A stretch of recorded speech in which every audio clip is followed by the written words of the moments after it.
This week, goat firefighters, melting Swiss glaciers, Neanderthal mixing, and animals on the loose. Over here! Hey, listen up! Newsy Paloozy! Hello and welcome to Newsy Paloozy. I'm Leela. And I'm Lindy. And you're listening to the coolest pool of international news and information for kids. And adults like it too. That's true. We get reviews from kids and adults alike. So this week, goat firefighters to the rescue in California. No, not goat isn't greatest of all time firefighters, but literally, goats to help fight fire. Find out how. Also, news from high up in the Swiss Alps, where glaciers are melting at a record rate. Plus, big news for the human race. We might have more Neanderthal in us than previously thought. And wild animals on the loose in Mexico, India, Malaysia, and in the US, you'll never believe what support pet was denied entry into a baseball game. Alrighty then, let's dive on in. First up, it's the big news story of the week. So for the past few years, it seems like forest fires dominated the news headlines during the summer months in both California and down under in Australia, right? Tell me about it. But this year it feels like we were hearing about forest fires a lot in different parts of the world. I know, right? From Canada to Portugal to Chile. And Hawaii. Of course. As temperatures are creeping up with global warming, resulting in super dry land, it's meant the right condition for forest fires to crop up. And spread. That's right, because when land gets hot and dry, it burns quickly. Well, authorities are thinking of ways to stop fires even before they begin, reducing the amount of highly flammable dry grass and bush around it. Well, you'll never guess what they're using to do that in California. Goat firefighters? Yep. You've got to be kidding me. Because a baby goat is called a kid. Nice one. But it's true. In places that are super dry, firefighting teams are using goats as a sort of vacuum cleaner to gobble up the bushes before they catch fire. I guess that makes sense. Goats have those long, narrow snouts and nimble, or quick, tongues and lips. And whenever I've seen them, well, they do seem like they're always hungry. They are. They eat lots of grass and bushes that are pains in the neck to remove by hand, like the thorny star thistle plant, because when we try and get them, we get our hands stuck on their prickly thorns. They also eat poisonous plants, I guess because they have stomachs of steel. Exactly. And besides these eating habits, did you know that goats like to stand up on their hind legs to get to hard-to-reach spots? Anything for a snack, I guess. You got that right. Now, interestingly, this is not the first time firefighters have used goats to create a buffer or a fire break. A fire what? Fire break. It's an area where all the dry bush and dead trees and loose shrubs and, other flammable vegetation are cleared away. Ah, I get it. So if a wildfire is headed that way and it gets to an open spot with no trees and shrubs to burn, the fire goes out. That's exactly right.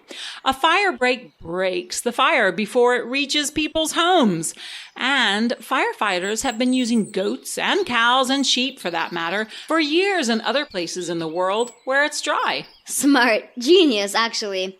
Kids these days just have all the answers. Oh dear, with all these puns, you're really goading me on, aren't you? Mama! Well, you started it. Now, besides goats, there's another new weapon in the firefighting toolbox, and it's... Wait, hold on, I gotta play this first. It's time for... Technology news. Technology news. Tech news. Wait, what's tech got to do with wildfires? Well, artificial intelligence is also helping authorities fight fires. Don't tell me ChatGPT now also fights fires. Well, kinda.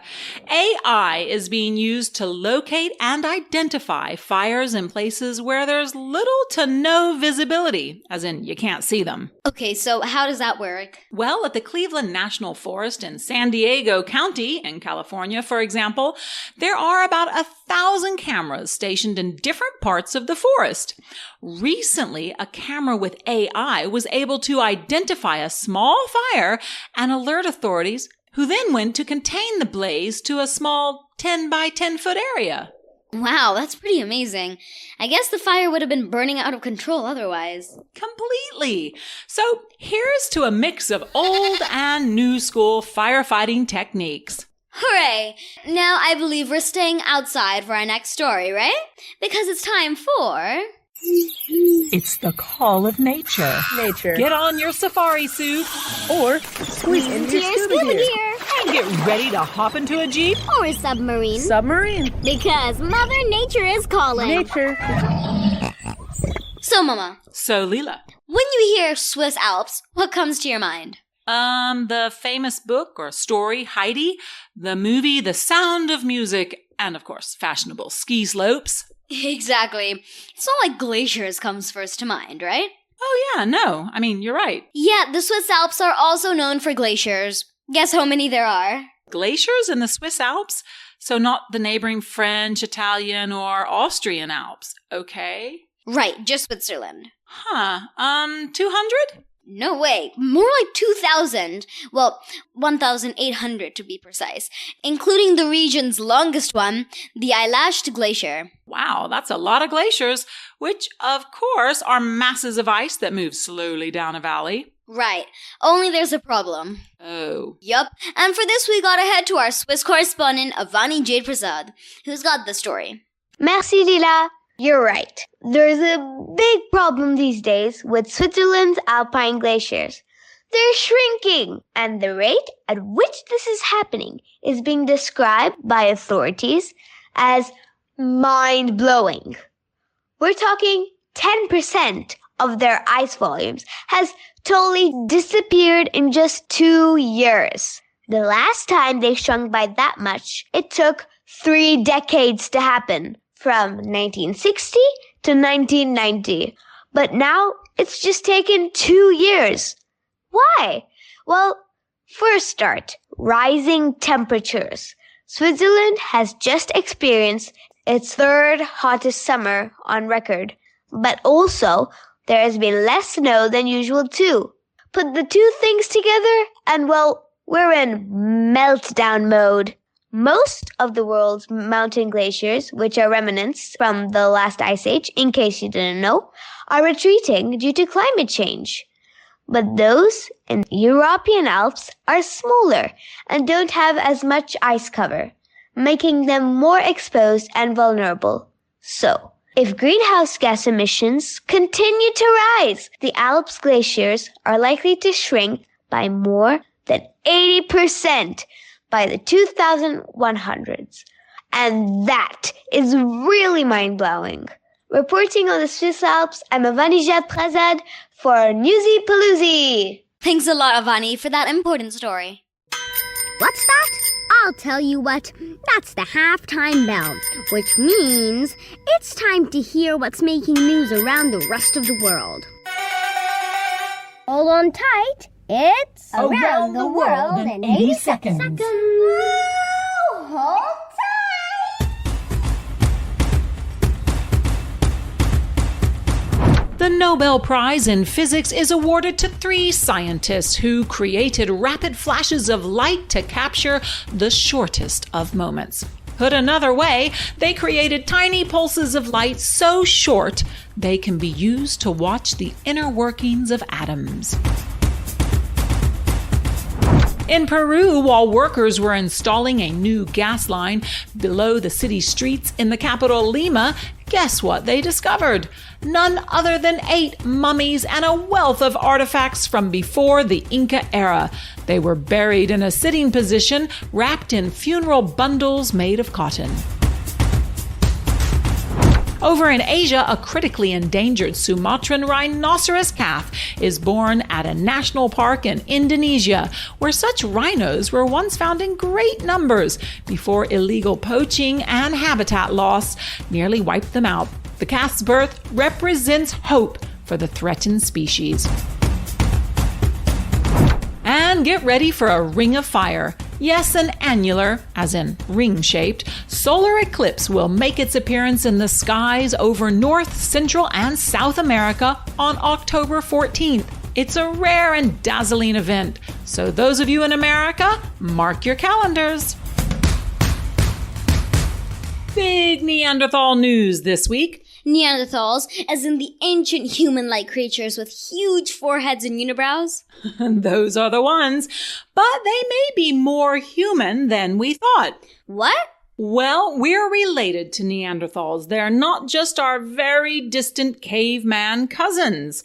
Yes, Neanderthals were one of the groups of early, upright, two-legged creatures that once roamed the earth.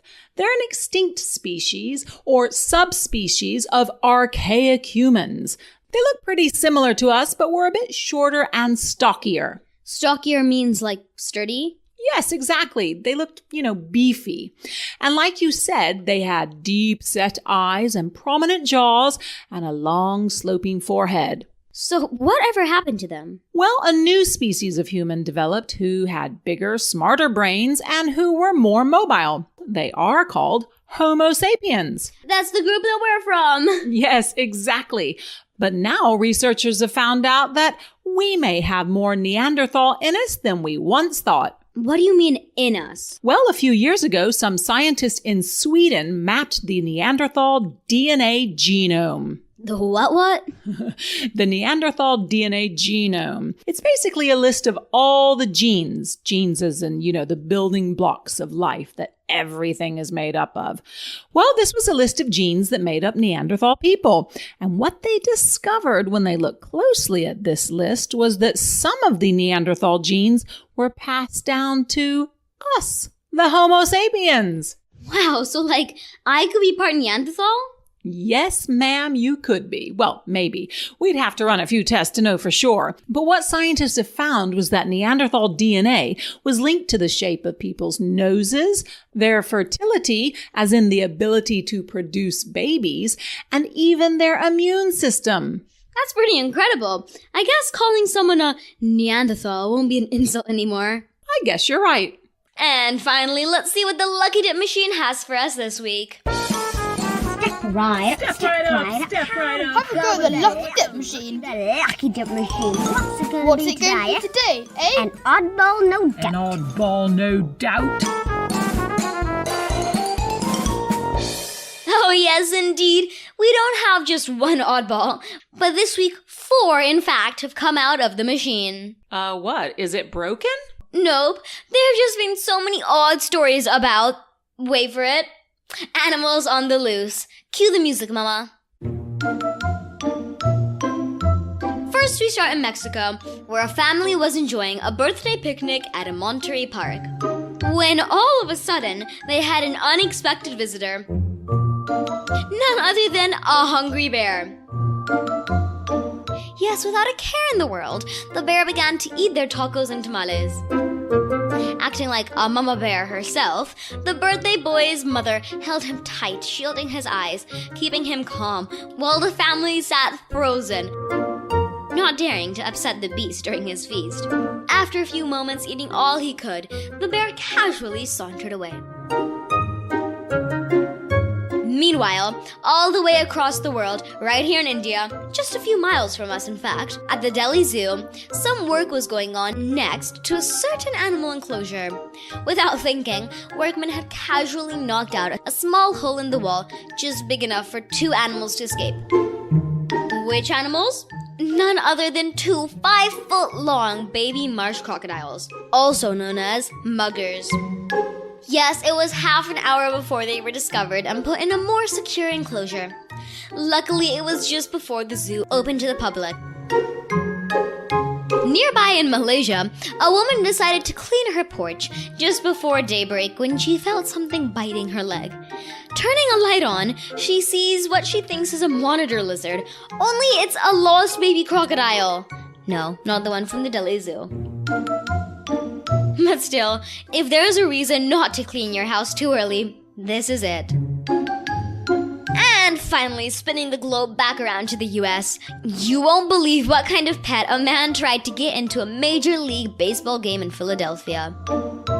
He claimed his pet was an emotional support service animal. Certified dogs for people with special needs are allowed, but this was not a dog. It was a 5-foot-long alligator on a leash. But still, I'd say that's a crock of crazy, if you ask me.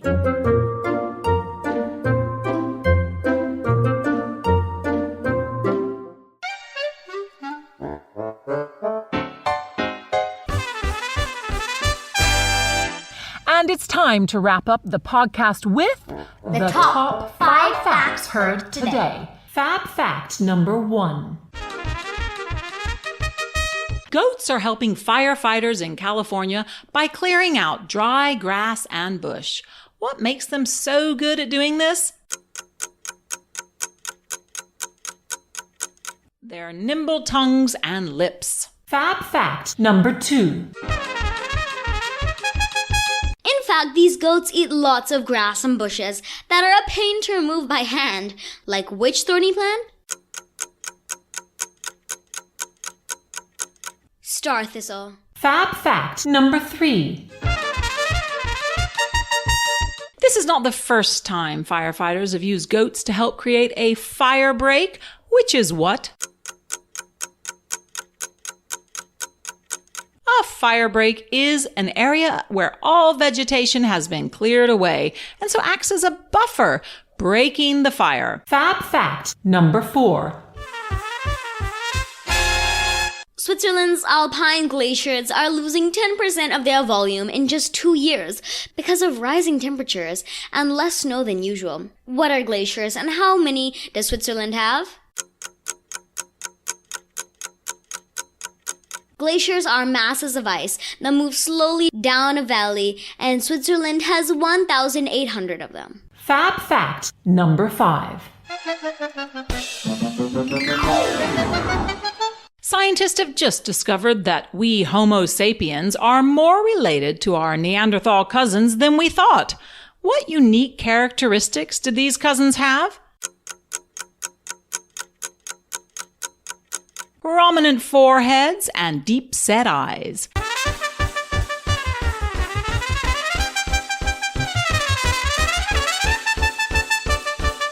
And don't forget, if you want to test yourself later on, then go to the Lucky Dip page of our website, newsypooloozy.com, that's POOLOOZI, and take this quiz online in your own time. And that almost brings us to the end of this episode of Newsy Paloozy. But first, yes, of course, we got another review to read out. And this one is really old because it was left on New Zealand's Apple Podcast review board. And, we don't really see that too often. So deep apologies for not reading this out sooner. Ben4858, who wrote, Hi, I'm Benedict from New Zealand. Newsy Paloozy is so awesome. Also, my cousins like it too. And it's actually a real world news podcast. It's so amazing. I give it 2 million stars. Oh, my stars. How cool is that? Thank you. Seriously, that's so awesome. Thanks a ton, Benedict. So what are you waiting for? Go on and give us a rating and leave us a review. Yeah, it not only makes our day, but it helps other kids find us and hear us too. All right then, see you next week in the happy, splashy, giant Newsy Paloozy.